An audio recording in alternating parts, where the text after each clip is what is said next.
Quer dizer, eu acho que tá pronto, começou a gravação. E aí nós vamos começar. Na página 38, vocês podem acompanhar, falar sobre as metrópoles brasileiras, né? O livro de vocês, a gente sabe que por acontecer as escolhas de livros alguns anos atrás, a produção dos livros alguns anos atrás, às vezes eles trazem uns dados que já estão um pouco defasados, né?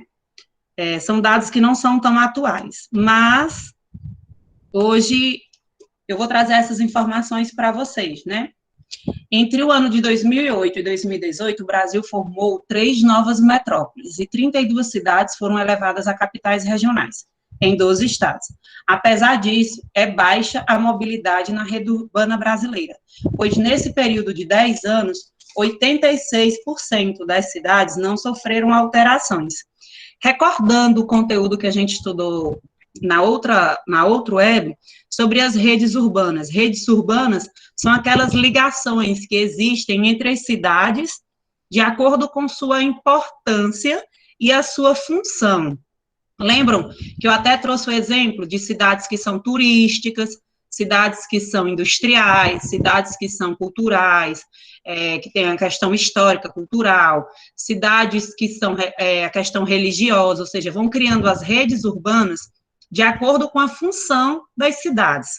E essas funções, né, essas redes urbanas, mesmo que tenha aumentado o número de metrópoles no Brasil, se percebe que 86% das cidades não sofreram alterações, ou seja, é como se continuasse concentrando o crescimento econômico, o crescimento populacional naquelas mesmas cidades que já existiam, já tinham seu pleno desenvolvimento, né? Quer dizer, não surgiram novas redes, ou não ampliou as novas redes urbanas, né? As redes urbanas do Brasil. Simplesmente continuaram a existir aquela mesma ligação entre as cidades do Brasil. De acordo com o censo, né, do IBGE, Campinas, Florianópolis e Vitória são as novas metrópoles brasileiras. Nessa tabela eu trago para vocês essas informações, né? Quais são as metrópoles brasileiras, né? As capitais regionais, o número da população, né? Que tem, a área, o PIB, né? São Paulo, como sempre, nós sabemos que ela é uma grande metrópole nacional devido à influência econômica, a influência política. Nós sabemos que a maior população do Brasil, em termos de cidade, se concentra na cidade de São Paulo, no estado de São Paulo, né? E lá não é uma questão atual, é uma questão histórica, né? Desde do desenvolvimento industrial do Brasil, que se inicia naquela região, até os dias atuais, que São Paulo se configura como esse grande centro, né?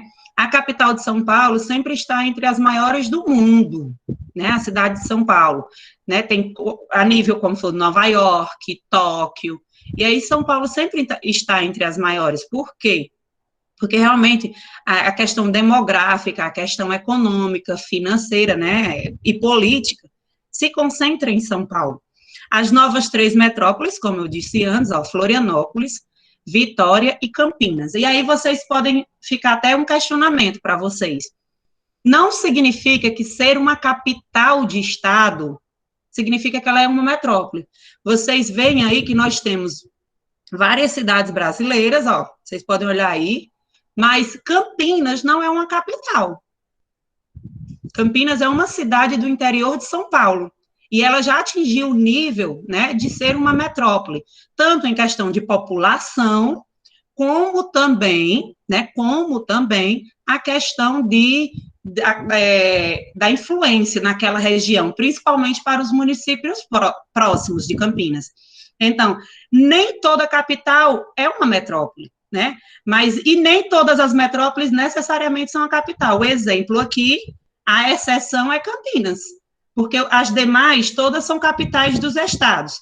Porém, Campinas não é a nova metrópole do Brasil. E aí eu vou trazer o mapa para vocês, né? O mapa que configura a grande metrópole nacional, só temos uma, que é São Paulo. Metrópoles são esses hexágonos rosazinhos, ó. Aí a gente, aquela mesma tabela, só que distribuída no mapa. Né? Metrópole nacional, aí tem as metrópoles, né, ó. E aí vocês conseguem observar. Gente, eu não sei se vocês acompanharam, estão acompanhando na TV, que esse ano, quer dizer, ano passado, né, em 2020, era para acontecer o censo demográfico. O que é o censo demográfico? É quando as pessoas, né, os funcionários do IBGE, que é feito um concurso, por um período determinado de tempo, né, um ano, até um ano e meio, mais ou menos, e aquelas pessoas, a pessoa é o censitário, né, ele vai de casa em casa para conhecer a população brasileira, né, ele vai de casa em casa, ele pergunta quantos filhos você tem, qual é a sua renda, qual é a sua profissão, sua cor de pele, ou seja, é muito importante o censo demográfico. Por quê? Porque as políticas públicas que serão desenvolvidas na capital, na sua cidade, no seu estado, no Brasil, de uma maneira geral, parte desses dados do censo demográfico. Eu não sei se vocês, em 2010, pronto, aí ia dizer, Júlia, em 2010, não sei se vocês chegaram, lembram, né, dessa pessoa ter ido na casa de vocês, que na maioria das vezes elas vão no horário comercial, né? Mas tem gente que faz censo demográfico à noite, por exemplo, é de acordo com a necessidade, né? Vai que aquele morador da casa só está em casa à noite, então a pessoa vai ter que ir na sua casa. E ele faz um monte de perguntas. Qual é a cor da sua pele? Qual é a sua profissão? Quanto você ganha? Quantos filhos você tem? Quem mora na sua casa? Sabe, eles fazem um monte de pergunta, por quê? Porque é necessário conhecer o Brasil, é necessário conhecer o povo brasileiro. E aí, esse censo demográfico é feito de 10 em 10 anos, né? De 10 em 10 anos. Precisamente era para ter sido feito em 2020, mas aí nós estamos ainda, né? Numa pandemia. E a ida de uma pessoa à casa das pessoas, e com certeza ia ser uma maneira do vírus se propagar ainda mais, né? Óbvio. Porque correria o risco das pessoas irem levando esse vírus de casa em casa, isso é óbvio. E aí foi cancelado, e ia acontecer esse ano, né? Até então está um impasse, porque o governo cortou todo o recurso, quase todo o recurso, que era destinado a esse censo. Porque se paga as pessoas, imaginem vocês, o Brasil é enorme. O Brasil, só o nosso país, é quase o tamanho de um continente. Imaginem vocês, as pessoas terem que se deslocar. A gente não pode pensar só na nossa realidade, né? A rua de vocês. Uma pessoa que for trabalhar na rua de vocês, ele vai de casa em casa, faz rapidinho. Mas uma pessoa que for no Amazonas, por exemplo, o Amazonas é enorme. O Amazonas precisa se deslocar de barco, são quilômetros e quilômetros de distância para conhecer a realidade do brasileiro, né? E aí, quanto ele ia ter que andar, quanto ele ia ter que gastar? Por isso a necessidade de um grande investimento para fazer o censo demográfico. E aí, infelizmente, devido também às causas da pandemia, concordo, Eric, com certeza agora só vai acontecer em 2022 ou 2023, porque a maioria dos recursos estão sendo destinados à saúde, nós sabemos, mas aí queriam destinar, um exemplo, se o censo demográfico ia custar 2 milhões para o governo, um exemplo, ele está querendo pagar 200 mil. Ou seja, não dava para custear, não tem condição de ser custear, porque é quase um ano. Aqui na nossa região pode até ser rápido da pessoa fazer o censo, mas como eu cito o exemplo da região norte, que é totalmente distante uma coisa da outra, né? É bem mais complicado. E é muito importante a gente se apropriar desses dados. Porque, por exemplo, os livros que vão ser trocados, os livros que vocês vão estudar no terceiro ano, por exemplo, eles já viriam, se o censo tivesse acontecido ano passado, eles já viriam com os dados novos. Não é verdade? 2010 a 2020 é muito tempo, são 10 anos. Então, muda alguma coisa? Muda. Se hoje, nosso primeiro slide, a gente fala que 86% das cidades brasileiras não mudaram muito, mas tem 14% que sofreram alterações. E esses 14%, como é que nós vamos saber quais alterações foram essas, né? Então, é importante. Qual foi aquele estado que cresceu mais? Qual foi a população? Se aumentou, se diminuiu? Se o emprego está em alta, está o desemprego? Então, é importante a gente saber disso. Até para que se desenvolvam políticas públicas concretas, né? Que se desenvolvam políticas públicas de acordo com dados corretos e não com dados fictícios, imaginários. É muito importante. Mas isso está passando na TV direto, né, sobre o censo demográfico, o IBGE. Infelizmente, eu acredito, como concordo com o pensamento do Eric, né, acredito que nem esse ano vai acontecer. Gente, uma coisa também que acontece muito nas grandes metrópoles, né, com certeza, né, são as desigualdades socioespaciais nas metrópoles, né, e os dois pontos mais importantes dessas desigualdades, a gente vai falar hoje, é a questão da mobilidade urbana e a habitação. Quando a gente olha para essa imagem, mesmo quem esteja com celular, ou quem esteja com note, tente dar um zoom nessa imagem aí que eu estou colocando para vocês. A sensação que tenho quando eu olho é meio sufocante essa imagem, é meio agoniante, assim.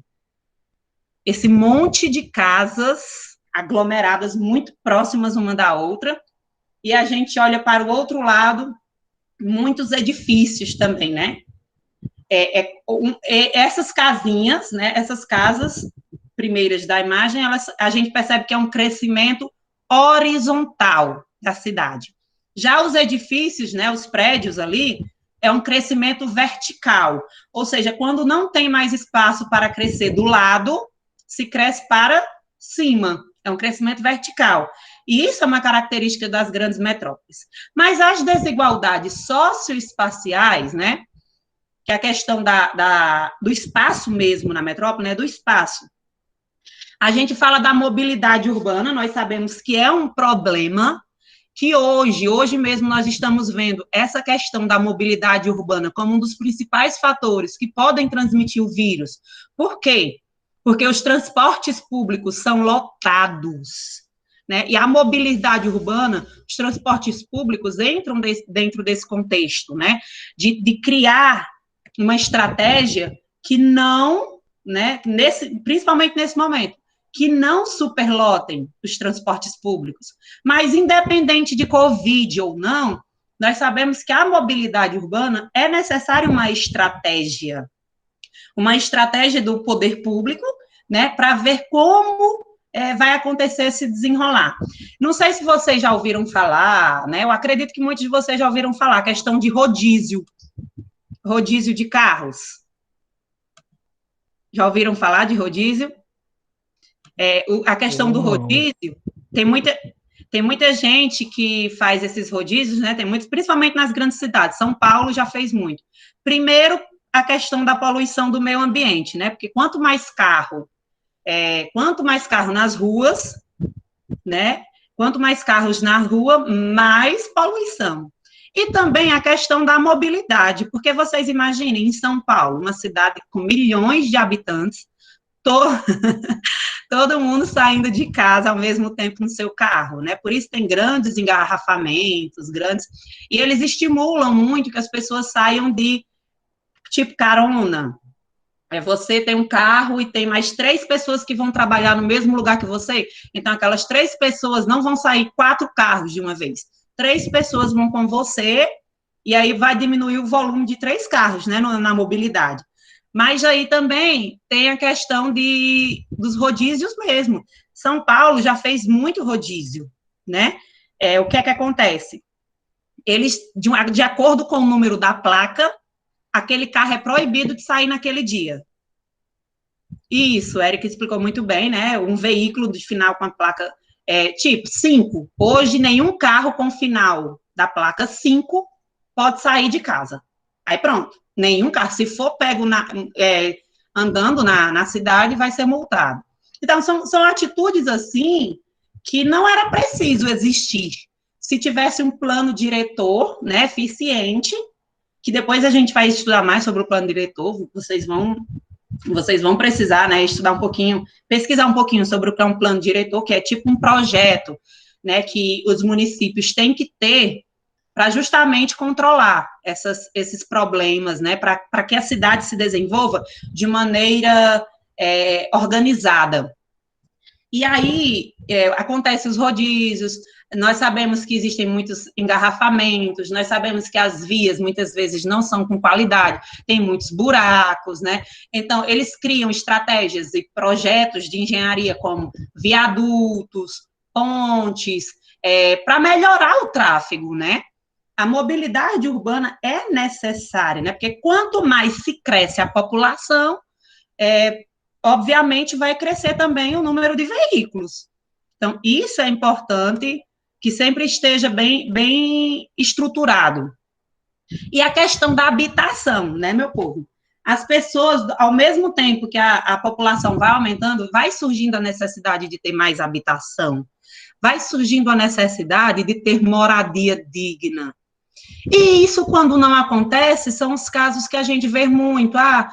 Barrancos desabaram e mataram não sei quantas pessoas porque destruíram 5, 6 casas. Ou seja, vai se crescendo de maneira desordenada as habitações de acordo com a necessidade das pessoas. Nem todo mundo tem dinheiro para investir numa moradia digna, principalmente, como a gente falou na outra aula, acho que no primeiro capítulo, a questão das políticas públicas. A maioria dos equipamentos do governo, eles se localizam nos centros, né? E, geralmente, quem trabalha no centro não mora no centro. Né? Imaginem vocês, uma pessoa que mora na periferia precisa de 2 horas de condução para trabalhar no centro. E mais 2 horas para voltar para casa. Ou seja, são 4 horas do seu dia perdidas. Na maioria das vezes, a pessoa acorda muito cedo, chega em casa muito tarde. E isso aí inviabiliza as habitações, porque são muito caras. E geralmente o investimento, né, os grandes centros, e o centro realmente financeiro, o centro de comércio, é onde as pessoas trabalham. E quando você vai morar no centro, o que acontece? É mais caro. Então, muitas vezes as pessoas precisam morar mais distante, né, para justamente ter condições de trabalhar, porque tem condições de pagar o aluguel distante e não próximo de onde você trabalha. E isso é muito comum. Nós sabemos que essa desigualdade é um dos fatores primordiais. Quando a gente vê eu acho que vocês estão acompanhando alguns telejornais, algumas matérias, né, pelo menos algumas matérias de jornais, que a gente vê os transportes públicos lotados, é porque as pessoas precisam se locomover. As pessoas saem, né, das suas habitações periféricas, né, principalmente, muito distantes dos grandes centros. Isso é muito importante. Sem falar também do calor, né? Muita gente passa mal. Muito, Calor. muito, com certeza, porque quanto mais gente, quanto um clima mais quente, né, como é que a nossa realidade, mais dificuldade as pessoas vão ter, com certeza, né? Porque nem todo transporte tem um ar-condicionado, nem todo transporte tem bancos confortáveis, e é muito complicado, gente, é muito complicado mesmo, porque as pessoas, eu acho que todo mundo já ouviu falar de alguém, algum parente, algum conhecido, que, eu vou embora para o sudeste do Brasil, vou arrumar um emprego, vou não sei o quê. Quer dizer, quanto mais gente vai atrás de uma vida melhor, mais espaço se precisa, mais transporte se cria, mais, assim, vai aumentando os números, são números alarmantes, né? Se a gente perceber a cidade de São Paulo, no século XX, ela cresceu de uma maneira rápida e desordenada. Então, é necessário uma estrutura, né, realmente para tentar diminuir essas desigualdades, mas é muito complicado. Vamos lá. E aí a gente vai para a página 41, né? A divisão regional do Brasil. Esse mapa é um mapa conhecidíssimo da gente, né? Porque eu acho que é o que a gente mais está acostumado a ver, esse perfil aí, a nossa região, a divisão do Brasil atual é essa daqui, né? Normal, não tem. Só que aí por que eu trouxe ela? Para vocês conhecerem. né? Estou apresentando hoje para vocês, né, a divisão regional do Brasil, porque nem sempre foi assim. Até chegar a esse formato, o Brasil passou por um longo processo de divisão, né? 1889, deixamos de ser império, passamos a ser república, nós agora temos uma constituição republicana, nós somos Estado, e agora já começou assim, tia Carol? Não, não era assim. Por isso a gente vai conversar um pouco sobre essas mudanças ao longo do tempo, né? A mudança do território brasileiro. Em 1970, a região norte, possuía 3 estados: Pará, Amazonas e Acre. Possuía 3 territórios federais: Amapá, Roraima, Rondônia. 1882, né? Rondônia tornou-se um estado. 1870, gente, desculpa aqui, esse primeiro número está errado, viu? É 1870. 1882, Rondônia se tornou-se um estado. Em 1888 foi a vez de Amapá e Roraima. Esse slide está com os números errados. Mas no livro de vocês tem, viu? No livro de vocês tem. Mudanças no território brasileiro. 1988, aqui está certo. Foi criado o estado de Tocantins. Até 1970, o Centro-Oeste possuía 2 estados, Mato Grosso e Goiás, e o Distrito Federal. 1979, o Mato Grosso do Sul foi criado, desmembrando-se do Mato Grosso, e Tocantins foi desmembrado de Goiás. Em 1974, o estado da Guanabara foi incorporado ao Rio de Janeiro. E aqui eu trago para vocês, ó. Em 1940, percebam a diferença, como era, em 1940.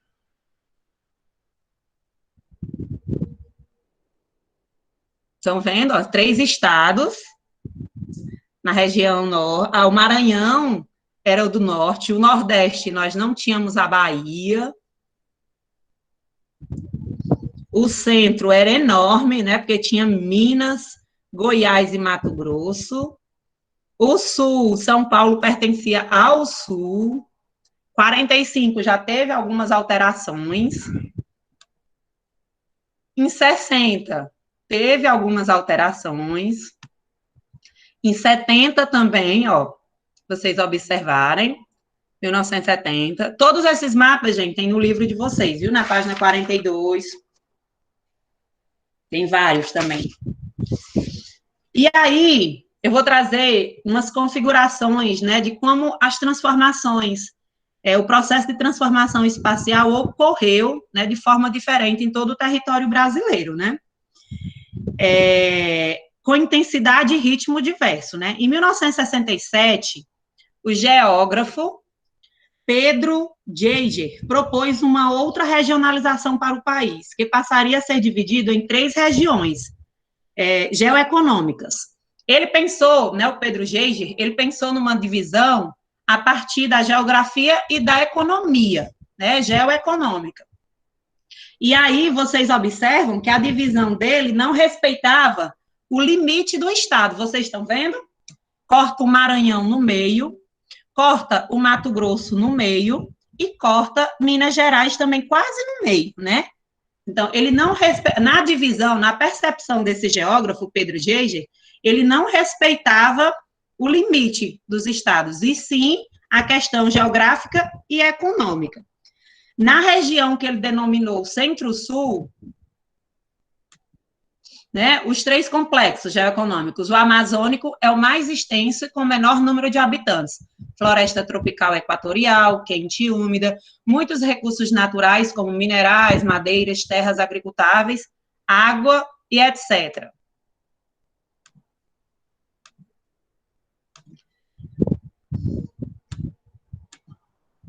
O Nordeste, povoamento na colonização, faixa costeira com grande produção de açúcar, possui grandes contrastes climáticos e sociais. Centro-Sul, grande parte abaixo do Trópico de Capricórnio, elevados planaltos, baixas temperaturas, maior parte da população brasileira.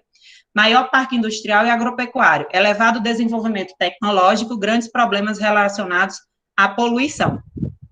E aí, eu volto novamente, né, para a projeção que o Pedro Geiger fez, que ele observou que tais características não seguiam os limites entre os estados e que são definidos politicamente, né? Os fenômenos sociais não seguem linhas fronteiriças, ou seja, quando esse geógrafo fez essa divisão, ele percebeu que nós sabemos que a questão política influencia muito nos limites dos estados. E aí ele observou algumas características que não poderiam seguir os limites, né? Então, era necessário criar outros limites, digamos assim, para regionalizar o nosso país. Em 1989, né, outro geógrafo, né, também, o Roberto Lobato Corrêa, também seguindo os critérios econômicos, propôs que as 3 regiões criadas anteriormente fossem atualizadas de acordo com as novas características de ocupação e produção do espaço no território brasileiro. Lobato Corrêa propôs, assim, que os limites regionais coincidam com as linhas divisórias entre os estados. Gente, é tão importante a gente observar essas características, né?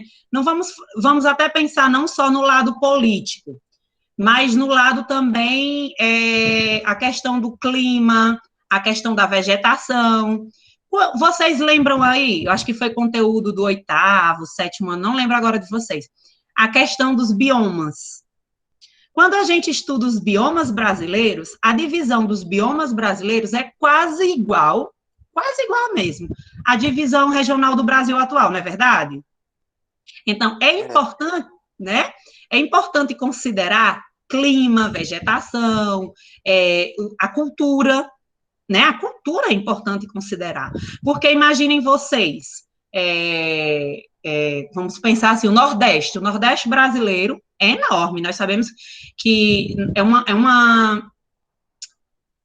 é uma região muito povoada, não é a maior do Brasil, mas também não é a menor, né? Muito povoada, e que vai desde o Maranhão, que faz divisa com a região norte, até a questão do sudeste do Brasil com a Bahia. E aí são características muito diferentes, né? Nós sabemos que esse perfil do Nordeste brasileiro, por exemplo, o sul da Bahia. Será que o sul da Bahia tem características nordestinas tão fortes quanto o estado do Rio Grande do Norte, o estado da Paraíba, o estado do Ceará? Né? O oeste do Maranhão, será que não tem muito do norte do Brasil? Então, é necessário se configurar esses fatores, levar em consideração esses fatores, porque realmente eu até concordo, acho que vocês depois, quando olharem o livro de vocês, o Pedro Geiger, né, em 1967, ele percebia isso. Ele percebeu que alguns lugares, independente do limite do estado, tinham características mais parecidas com outra região do que propriamente com a sua. Como eu falo para vocês, né? Eu vou botar aqui no slide dele de novo, ó. Esse aqui para vocês olharem, ó. Então, quer dizer que o sul do Mato Grosso, será que não estava mais adequado a ser da região centro-sul? O oeste do Maranhão, o sul, o norte de Minas Gerais, poderia pertencer à região nordeste? Então, existem outros fatores que vão além dos limites do estado, do município, né? Por isso é importante a gente considerar tais características. Só que na divisão regional do Brasil atual, a nossa atual, né, que a gente tem como referência, nós sabemos que nós temos 5 regiões, né? A mais povoada, o sudeste do Brasil, a menos povoada, o norte do Brasil. E a maior extensão territorial é a norte, e a menos povoada. E aí vale muito a reflexão sobre esse contexto, né? A questão como o desenvolvimento industrial, a questão das políticas públicas se desenvolvem na região norte do Brasil, né? Por que ela é a menos povoada? Né? E isso vale muito uma reflexão. E aí a gente chega na projeção cartográfica também, na projeção da divisão regional, projeção cartográfica não, na divisão regional, que Milton Santos criou, geógrafo, né, o pai da nossa geografia brasileira. Quando eu digo pai, porque da importância que Milton Santos tem para a geografia do mundo, né? Mas aí a gente fala do Brasil. Em 1999, o geógrafo e professor Milton Santos propôs uma regionalização, considerando as diferenças e semelhanças no meio técnico, científico e informacional do território brasileiro. Identificou 4 regiões no Brasil, de acordo com a concentração espacial e densidade técnica. Ele já foi para outra perspectiva, né? Ele foi para a questão do uso das tecnologias, do uso dos recursos tecnológicos. Diferente do Pedro Geiger e do Lobato Correia, que dividiram o Brasil em 3 regiões, o Milton Santos dividiu o Brasil em 4 regiões, de acordo, né, com o meio técnico-científico informacional. Ele foi para outra característica, né? E aí a gente vê que a nossa região Nordeste fica do mesmo jeito, a região Norte do Brasil perde apenas um estado, temos o Centro-Oeste com o Tocantins, né? E o Sudeste e Sul do Brasil ficam unidos. E aí volta, o Milton Santos faz uma divisão muito parecida com aquela de 1970, né? 1960, em que se concentra as maiores indústrias, as maiores populações, o maior desenvolvimento no Sul e no Sudeste do Brasil. Os 4 Brasis, né, de Milton Santos. Região Nordeste, ocupação no litoral por canaviais, pouca atividade agrícola, com destaque apenas para agricultura irrigada, no Vale Médio do São Francisco. Cultura do açúcar e pecuária, atrasada em relação à região concentrada, desenvolvimento do setor industrial e turismo. Região amazônica, conhecida mundialmente pela fauna e flora amazônica, e pelo desmatamento acelerado, extração mineral na Serra dos Carajás e o Vale do Rio Trombetas, pecuária bovina, baixa densidade demográfica. Os 4 Brasis, aí continuando, região concentrada, né, que configura o Sul e o Sudeste. Corresponde ao Sudeste e ao Sul, alto grau de urbanização, modernização e de produção. Agropecuária, avançado padrão de consumo. Possui 2 metrópoles mundiais, São Paulo e Rio de Janeiro. 3 metrópoles nacionais e 8 centros regionais. E o Centro-Oeste, né, a importância no agronegócio, agropecuária intensiva, mecanizada. Grande exportador de produtos agrícolas, soja. Crescimento das cidades em ritmo acelerado. E aí, eu termino com uma frase belíssima dele, né? Existem apenas 2 classes sociais, as do que não comem e as do que não dormem com medo da revolução dos que não comem. Frase forte, né, meu povo?